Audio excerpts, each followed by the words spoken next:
ഭ്രമയുഗത്തിലൂടെ മമ്മൂട്ടി മികച്ച നടനുള്ള പുരസ്കാരം നേടുമോ? ദേശീയ ചലച്ചിത്ര പുരസ്കാര പ്രഖ്യാപനം ഉടനുണ്ടായേക്കും. പ്രതീക്ഷയായി മഞ്ഞുമൽ ബോയ്സും കിഷ്കിന്ധാകാണ്ഡവും പരിഗണിക്കുന്നത് 2024 സെൻസർ ചെയ്ത ചിത്രങ്ങൾ.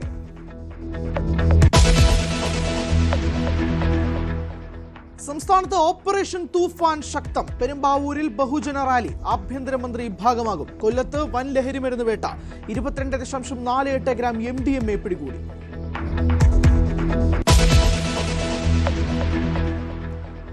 ഒഴിയാതെ ഓഹരി കൈമാറ്റ വിവാദം. അദാനി ഗ്രൂപ്പ് പിന്മാറിയില്ലെങ്കിൽ നിയമ നടപടിക്ക് സർക്കാർ. ഭരണമുന്നണിയിൽ ഭിന്നത ശക്തം. മുഖ്യമന്ത്രിയെ പിന്തുണച്ച് മുൻ തുറമുഖ മന്ത്രി കെ ബാബു.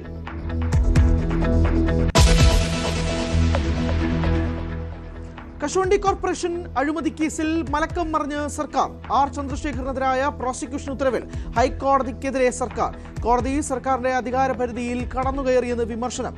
പരാമർശം പ്രോസിക്യൂഷൻ അനുമതി ഉത്തരവിൽ.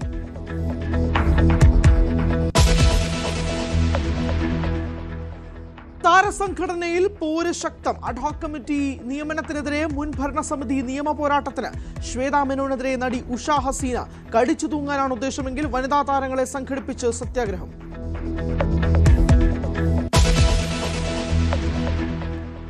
ലോകകപ്പിൽ മുന്നേറ്റം നടത്തി ക്രിസ്ത്യാനോ റൊണാൾഡോയുടെ പോർച്ചുഗൽ. ക്രൊയേഷ്യയെ തകർത്തത് പ്രീ ക്വാർട്ടറിൽ. ലോകകപ്പിൽ നിന്ന് ബൂട്ടഴിച്ച് ലൂക്ക മോഡ്രിച്ച്. ആരാധകരുടെ ആരവത്തിനിടയിലൂടെ അർജന്റീന ഇറങ്ങുന്നു. എതിരാളികൾ വിസ്മയക്കുതിപ്പ് നടത്തുന്ന കേപ്പ് വെർദെ.